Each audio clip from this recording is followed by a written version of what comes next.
I mean, first of all, I would like to say I hope the people of Abbotsford are getting better, because in these present times we are with the flooding that is happening, and also the people here on the island, that we save and we take care of each other in these times we've had with the flood.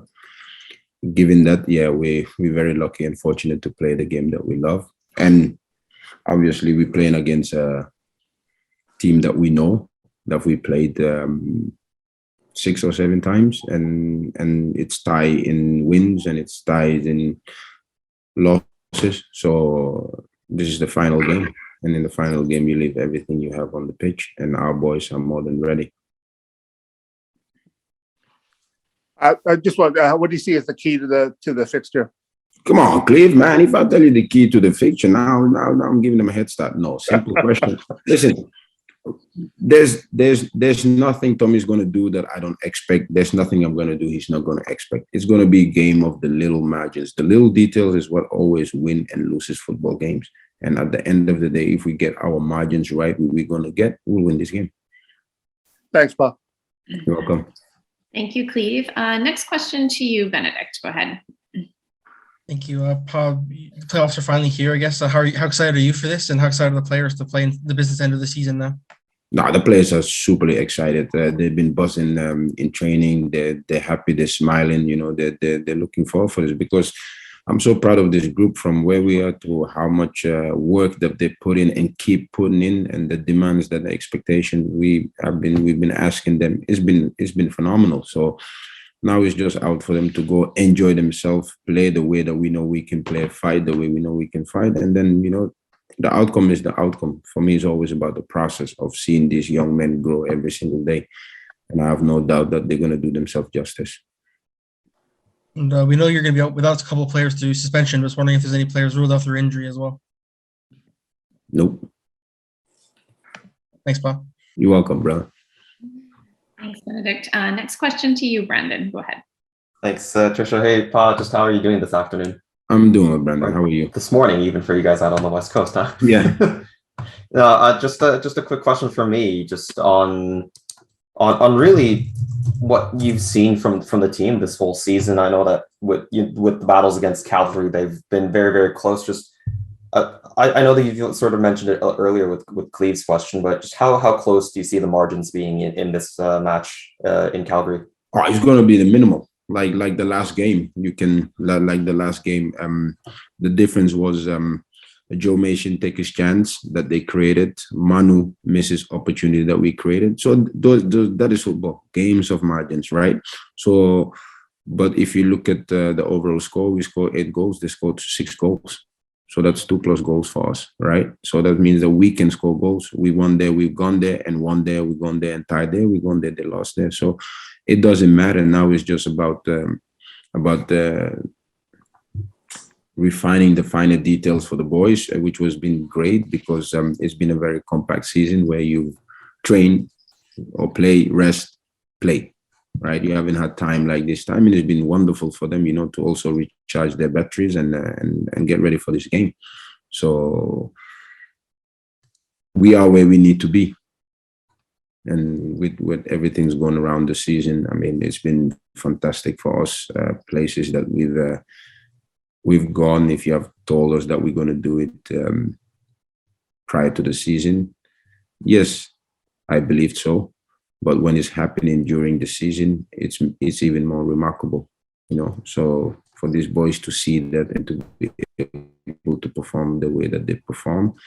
And now we had our dips, which is normal. I expected our dips. I even expected our dips right after the Whitecap game, to be honest. If I'm because that's where you will see, all right, you just make maybe the biggest game in the club history back then, and then you expect maybe, you're going to go on a little run off where performance will not be what is it.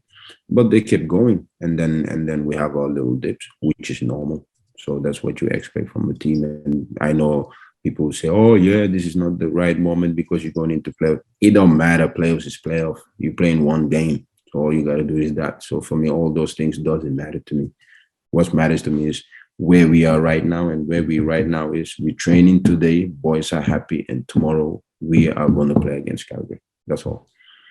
Appreciate the answer, Pa. And maybe I'll I'll try not to preempt Michael's question here because I don't know where we're going to go with this, Michael, but I am going to ask about UBC's performance at U Sports Nationals this week, seeing as they've unfortunately gone out in the first round. But any comments on that front, especially with regards to the U Sports draft also coming up in January? Well, we followed the last game that they played was in Calgary. So James and Mark Village went to go and watch.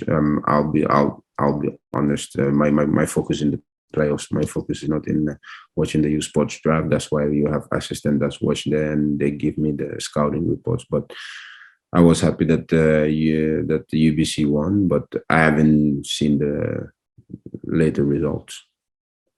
Appreciate the answer, Pa, and good luck in Calgary. Thank you. Thanks, Brandon. Over to you. We'll find out if you still have your question, Michael, or did he preempt you? Well, I have a question for Michael. Ask away. Are Scotland going to make it or not? Yes, Scotland and Canada, they're going to Qatar. All right, Adrian, I like that answer. Well done. That's the thing. You get too far ahead and you get excited, and then you get your hearts broken. But I'm confident. Well, man. I haven't seen the draw. It's not coming up until the 26th, and we'll probably get a horrible draw. No, they will make it. I don't know. I wasn't going to ask about UBC, so that is good. I've still got my questions. You kind of touched on it there. When you look at where this team was in pre-season, I mean, it's been a compact season, but it's felt like a long season as well. Yeah. Just with the games coming so thick and fast. Yeah. Where do you see your team now, or how much have you seen them rise from when they came into pre-season? What have you liked in particular?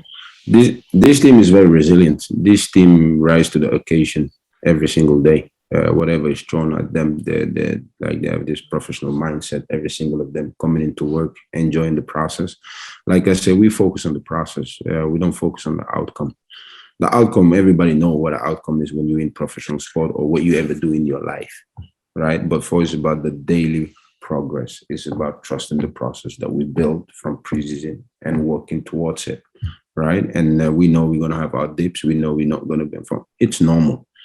I expect this. The player expect this, right? Being in football for 20 years. We talk about players that this is their second professional season in the CPL. Second in a 28 games condensed feels like a European season where you play Champions League on a Wednesday and you play on a Saturday again, right? So, and these are players that they're not used to it, but still they've risen to the occasion. They've showed that they're capable of that. The whole league, because where the league is and where people expect it to be is amazing. It's really amazing, and then. If we can keep this standard, keep pushing the standards of the CPL, keep people making them understand, together with the Canadian men's national team, that is huge. That is huge. That's why I wrote what I wrote on Twitter. It's time for the Canadians to truly believe and support Canada, and not have this underdog mentality. When I see the game start against Mexico. And Donil goes through Lozano. I turn and say to my wife, Canada winning this game. She's like, why? I'm like, Donil is letting them know that there's nothing to get from here today. The game, the tone is set. And you could see it. And the brotherhood that John Herdman has created for this team is magnificent. And we can only benefit from it for the CPL, but also for our players, because if they want to reach that is their dreams, to be in the national team. So to watch them and to strive for them and to play in the CPL, where John Herdman give also young players. Bustos was in the January camp last year. So that's a good sign for us. He's looking at the CPL and these players sees it, right? So it's another opportunity for these players. So for my players, I'm proud to see where they started in 2019, to see what happened in 2020, to see where we are, is a amazing growth. And for me, that's what is it. It's about the growth and the legacy we leave off the pitch. It's obviously hard in a season like this to keep things going. What's been the hardest thing that you found as a coach with it being such a compact season? I didn't find anything hard. I'm living my dream. I have a hobby. Hardest people in Abbotsford, hardest people in the Malahide. They're struggling. That is hard. Waking up every day to do your dream. No, that's wonderful. So that is not something I would say the hardest thing. No. That's good. No. That's great. Cheers, Pa. Good luck tomorrow. You're welcome. Thank you, Michael, very much. And just back to you, Cleve. Go ahead. Oh yeah, just one more question, and just remind everybody that obviously we're not in Vancouver. UVic was also in the Sports National Championships with 34-year coach and 1986 Canada captain Bruce Wilson retiring. Anyways, so just had to get that in there. Bruce, yeah. So anyways, weather, I know the two things you mentioned you can't control are referees and the weather. But obviously, weather was a big story, Pa, this week in terms of Alberta and for soccer. the Mexican, yes. Yeah, We Canadians be pretty good don't weather. matter. It's going to be pretty good weather in Calgary tomorrow, so that's taken out of the equation. Just your thoughts on the weather, and looks like it's not going to be a big favor factor for Cavalry. The weather doesn't play the game. Nobody wins with the weather. The game is the game. It's the 90 minutes you play. Weather has nothing to do with the game. If we focus on the weather, we focus on the wrong thing. We focus on the game, not the weather.